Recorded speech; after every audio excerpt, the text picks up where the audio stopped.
Hi! In front of me is SONY Xperia XZ2 and today I would like to show you how you can clean storage of this smartphone. Firstly, go into Play Store, tap on the search bar and type in Files. Then you need to download this free app by Google, that one, and open it.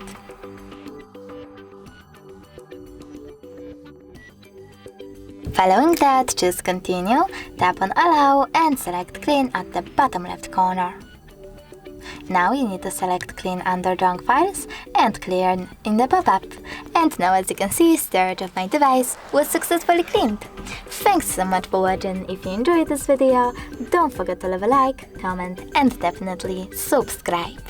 Bye!